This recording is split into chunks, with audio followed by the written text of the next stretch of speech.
ठीक है, अपना क्वेश्चन है भाई जेईई मेन 2025 का। अ dipole with to electric charges of 2 microcoulomb magnitude each. आपके पास दो इलेक्ट्रिक चार्जेस है Q1 और Q2, जिनका मैग्नीट्यूड क्या है 2 माइक्रोकुलम प्लस और -2 माइक्रोकुलम। इन दोनों के बीच का डिस्टेंस कम होगा विथ सेपरेशन ऑफ 0.5 माइक्रोमीटर। इन दोनों के बीच का जो डिस्टेंस है 2a लिखते थे जिसको हम लोग, उसका वैल्यू क्या है 0.5 माइक्रोमीटर। ठीक, is placed between plates of capacitor such that its axis is parallel to the electric field। जो प्लेट्स ऑफ कैपेसिटर है वो ऐसे रखी हुई है, प्लेट्स ऑफ कैपेसिटर के बीच कुछ ऐसे रखा गया है कि इसका जो एक्सिस है और जो कैपेसिटर का इलेक्ट्रिक फील्ड है, कैपेसिटर का इलेक्ट्रिक फील्ड और इसका एक्सिस कैसा है, सेम। ठीक, parallel to an electric field established between the plates when an electric potential of 5 volt is applied। separation between the plates कितना है 0.5 millimeter। if the dipole is rotated by 30 degree, dipole is rotated by theta equal to 30 degree, मतलब dipole को कुछ ऐसे घुमा दिया गया कितने एंगल पे 30 डिग्री, तो थीटा इक्वल टू क्या लिख दिए 30 degree. It tends to realign in direction of the torque.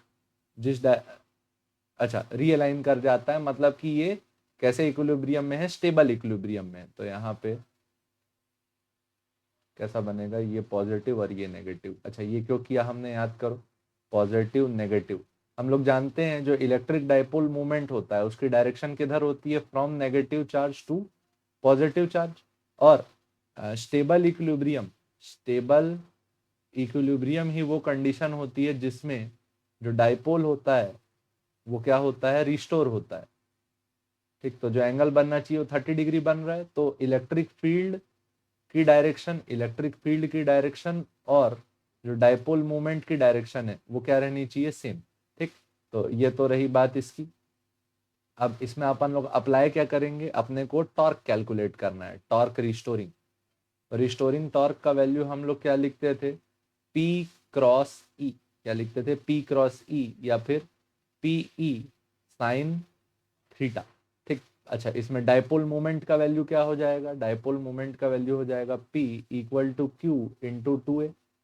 Charge का वैल्यू कितना है 2 माइक्रोकुलम, तो 2 इंटू 10⁻⁻6 इंटू उन दोनों के बीच सेपरेशन कितना है, सेपरेशन है 0.5 माइक्रोमीटर, तो 0.5 इंटू 10⁻⁻6। 2 और 0.5 क्या हो गए, कैंसल, 10⁻⁻6 मल्टीप्लाई हो क्या हो गया 10⁻12। तो ये आ गया डाइपोल मूवमेंट का वैल्यू 10⁻12। और इलेक्ट्रिक फील्ड का वैल्यू कैसे निकालोगे, अपन जानते हैं कि इलेक्ट्रिक फील्ड का वैल्यू होता है -dV/dr। तो चेंज इन वोल्टेज अपॉन जो डिस्टेंस है वो हम लोग को क्या दे देगा यहाँ, इलेक्ट्रिक फील्ड। ठीक, तो वोल्टेज कितना है 5 वोल्ट, 5 वोल्ट, और जो डिस्टेंस बिटवीन द प्लेट्स है वो क्या हो जाएगा 0.5 mm, तो 0.5 इंटू 10⁻⁻3।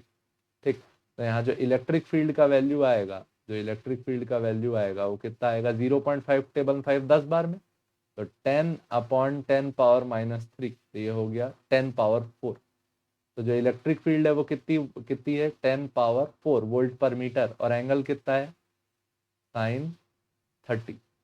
तो वैल्यू कितना आया 10⁻⁻8 साइन 30 का वैल्यू क्या 1/2।